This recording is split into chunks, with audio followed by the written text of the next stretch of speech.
Sir Chhattisgarh सरकार एक योजना चला रही है नरवा गुरवा बाड़ी। आपने तालाब को जिंदा किया है, वो तालाब को जिंदा किया जो पहले डेड हो चुके थे, मतलब लोग वहाँ पे पानी भी नहीं आ रहा था। सर एक सवाल और, एंट्रेंस एग्जाम जब देते हैं बच्चे तो उसके बाद IIT चूज करते हैं, कंप्लीट हो जाती है, क्वालिफाई हो जाते हैं, तो वो IIT बॉम्बे, IIT मुंबई और रुड़की, बड़े कानपुर वगैरह, खड़गपुर, यहाँ जाने की कोशिश करते हैं। दिल्ली में भिलाई क्यों चूज करे वो, एक सरल शब्दों में? जी सर, IIT भिलाई जो है कौन कौन से बड़े प्रोजेक्ट पे काम करे? लोग सवाल करते हैं सर कि IIT भिलाई आएगा तो भिलाई वालों को और छत्तीसगढ़ वालों को क्या क्या फायदे होंगे। तो एक सर सबसे बड़ा सवाल है कि IIT भिलाई कब तक कंप्लीट हो रहा है, क्योंकि आज सांसद जी ने भी आज दौरा किया आपके साथ में। नमस्कार, मैं यशवंत साहू, मेरे साथ बैठे हैं IIT भिलाई के डायरेक्टर, दूसरे डायरेक्टर हैं डॉक्टर राजीव प्रकाश सर, BHU से आए हुए हैं। तो BHU से बहुत सारा लेकर आए हैं हमारे भिलाई के लिए, क्या कुछ है पूरी बात करेंगे, क्योंकि फर्स्ट टाइम सर से मुलाकात हो रही तो खजाना बहुत सारा है सर के पास से जो आपके लिए जानना जरूरी है। सर सबसे बड़ा सवाल है कि IIT भिलाई कब तक कंप्लीट हो रहा है, क्योंकि आज सांसद जी ने भी आज दौरा किया आपके साथ में। हम लोगों ने जो समय सीमा दी है वो है 30 मई। 30 मई को सिविल वर्क सब कुछ हो करके हमें रेडी मिलना चाहिए, ताकि 1 महीने और लगेंगे जून, और 30 जून तक हम यहाँ पे शिफ्ट हो जाएं अपने कैंपस, रायपुर कैंपस से, जो कि एक ट्रांजिट कैंपस है, वहाँ से यहाँ आ जाएं, और ताकि जुलाई में या जून के अंत तक इसका इनॉग्रेशन और जुलाई से कक्षाओं का सुचारू रूप से चलना हो सके। लोग सवाल करते हैं सर कि IIT भिलाई आएगा तो भिलाई वालों को और छत्तीसगढ़ वालों को क्या क्या फायदे होंगे, तो एकदम अच्छे सवाल है उसका। ये बहुत ही महत्वपूर्ण सवाल है। अगर आपने देखा होगा, माननीय प्रधानमंत्री जी ने करीब करीब हर राज्य को एक IIT देने की कोशिश की, और ये छत्तीसगढ़ राज्य की IIT भिलाई। माननीय प्रधानमंत्री जी ने ये भी कहा है कि कैसे आप जहाँ पे हैं उनके विकास के लिए कार्य कर सकें, उनके लिए रोजगार ला सकें। सो वोकल फॉर लोकल, हम इन लोकल लोगों की क्या ज़रूरतें हैं, कैसे इनका उत्थान कर सकते हैं, उस पर ध्यान भी देना है। ये IIT या किसी भी संस्थान की ये जिम्मेदारी होती है। और अगर यहाँ IIT है, जो कि सिर्फ देश की नहीं दुनिया की जानी मानी संस्था है, तो हमारी पूरी जिम्मेदारी है कि यहाँ के लोगों की जो भी समस्याएं हैं, जैसे मैंने अभी कुछ देर पहले ही कह रहा था आपके ही लोगों से, कि ये एक राज्य है जहाँ पर माइनिंग है, मेटलर्जी है, रिन्यूएबल एनर्जी है, पावर प्लांट एरिया है, तो यहाँ बहुत सारी अपॉर्चुनिटीज़ हैं, और इन सेक्टर्स में इतने रोजगार हैं कि कभी ज़रूरत ही नहीं पड़े कि कहीं यहाँ का लोग बाहर जाने, यहाँ पे खुद ही रोजगार है।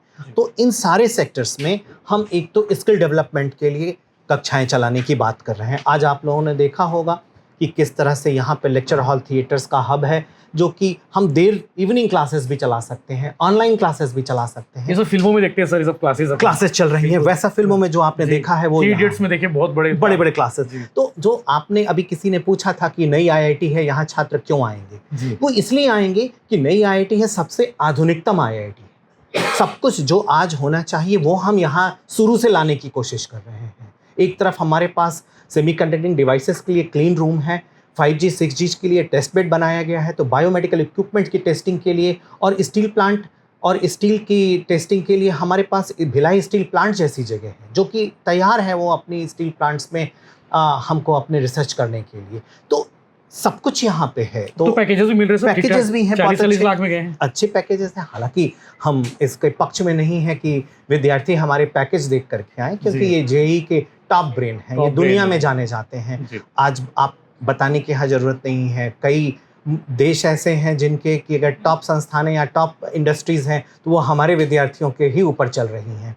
तो हम तो उन विद्यार्थियों यहाँ से निकलते हैं, तो पैकेज की महत्व नहीं है, महत्व है कैसे उत्थान कर सकें। ये राज्य में इतना कुछ है, टूरिज्म है, माइनिंग है, मेटलर्जी है, तो उत्थान संभावना इतनी है, तो क्यों ना इस पे अभी से कार्य किया जाए, और हम लोगों ने कार्य शुरू कर दिया है। सर IIT भिलाई जो है कौन कौन से बड़े प्रोजेक्ट पे काम कर रहे हैं? मुझे लगता है कि बूथ पूलिंग पे काम चल रहा था। हाँ, वो कंप्लीट हो गया। ये एक यहाँ की बहुत ही अच्छी हम लोगों की एरिया है, जिसको हम data science, AI, machine learning कहते हैं, और इस पर काफ़ी हमारे पास सशक्त विभाग भी है, computer engineering and data science AI department, जिसमें हम ग्रेजुएशन एंड पोस्ट ग्रेजुएशन भी देते हैं। तो इन्होंने काफ़ी कुछ कार्य किया है, जिसमें आपकी EVM मशीन पे कार्य हुआ, GST फ्रॉड पे काम हुआ, और कुछ और भी इस पर सिक्योरिटी डोंगल्स बनाए गए हैं, हमारे विजुअल जो ऐसे लोग हैं जो कि देख नहीं सकते, ऐसे दिव्यांगों के लिए एटीएम बनाया गया है। तो इस एरिया में तो बहुत कुछ कार्य किया गया है। संभावनाएं बहुत है। संभावनाएं भी बहुत हैं अभी।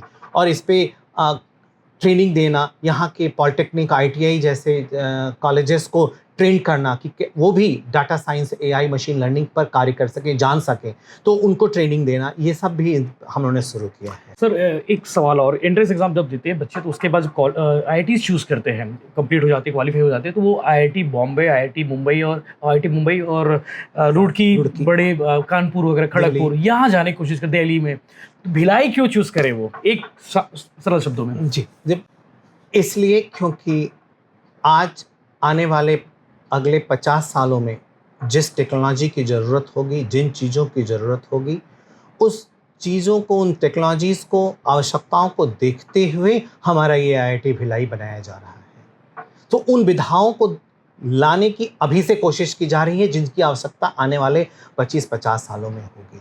तो इसलिए आए, फ्यूचर टेक्नोलॉजी के लिए यहाँ आए। सर देश में 6 नए आईआईटी की शुरुआत हुई थी आईआईटी भिलाई के साथ में, बाकी आईआईटीज़ की क्या स्टेटस है और हम कहाँ पे उनसे? हमें अगर आप हमसे पूछेंगे तो हम अपने को सबसे आगे मानेंगे। ठहरी कैंपस की बात तो आने वाले 2-3 महीनों में आपने देखा है ये कैंपस कंप्लीट होकर के 2 महीनों के अंदर आ जाएगा। जिस हिसाब से आपने लैब और क्लासों के अंदर देखा, आप खुद कहे कि वो जो फिल्मों में देखते हैं वैसी क्लासेस आ रही हैं, तो वैसी लेबोरेटरीज भी आ रही हैं।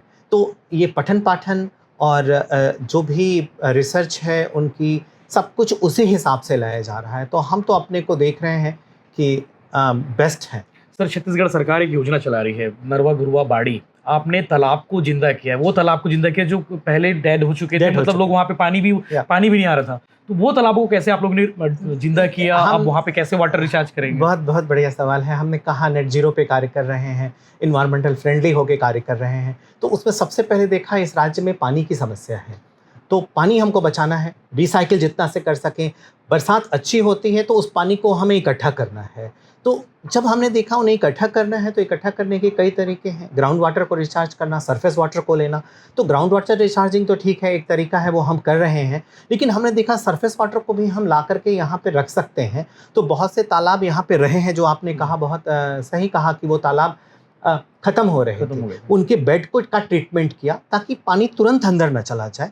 तो बेड का ट्रीटमेंट किया, बेड के ट्रीटमेंट करने के बाद तालाब को फिर से बनाया, और जो बरसात का पानी है उन सबको इकट्ठा करेंगे इस कैंपस में। तो उसमें ध्यान ये रखा कि कैंपस का अपना एक ढलान होता है। इस कैंपस में भी एक हमने देखा ढलान है जो एक दिशा से दूसरे दिशा की तरफ है। तो जो सबसे ढलान वाली एरिया है वहाँ पर हम लोगों ने तालाब को क्रिएट किया, वहाँ पे मैनमेड वाटर बॉडीज़ बनाई, और जो पहले से वाटर बॉडीज़ थी उनको रिजुनेट किया। तो ताकि ऑटोमेटिकली जब बरसात होगी तो पानी बह करके उन्हीं तालाबों की तरफ जाएगा और वहाँ इकट्ठा होगा। तो एक तो जब पानी बरसेंगे तो हम जो रेन वाटर हार्वेस्टिंग करेंगे, उनसे ग्राउंड वाटर को रिचार्ज करेंगे, और जो पानी निकला, जो वेस्ट वाटर की तरह हुआ, जो यूज़ में आने के बाद निकला, उन्हें ट्रीटमेंट करेंगे। ट्रीटमेंट करने के बाद रीयूज़ करेंगे और वापस उन तालाबों की तरफ भेज देंगे। तो इस तरह से नेचुरल और आर्टिफिशियल का कॉम्बिनेशन ये होगा। बिल्कुल। तो ये थे आईआईटी भिलाई के डायरेक्टर प्रोफेसर राजीव प्रकाश सर, जिनसे बहुत सारी बात करनी बची हुई है, क्योंकि उसके लिए बाकी के लिए हम छोड़ के रखते हैं, क्योंकि आज ऑफिशियल बातें थी, बाकी अनऑफिशियल बातें हम बाद में करेंगे। सर का इंटरव्यू लेंगे बाद में गाड़ी में संगवारी। सर हमारे एक एपिसोड चलते हैं गाड़ी में संगवारी। अच्छा। हम चाहेंगे कि हमारे दर्शक डिमांड करते हैं कि आपको हम गाड़ी में संगवारी के साथ आईआईटी कैंपस घुमाते हुए इंटरव्यू करें, ताकि आपको भी हम जान सकें। जल्दी ही करेंगे। ठीक है सर, थैंक यू।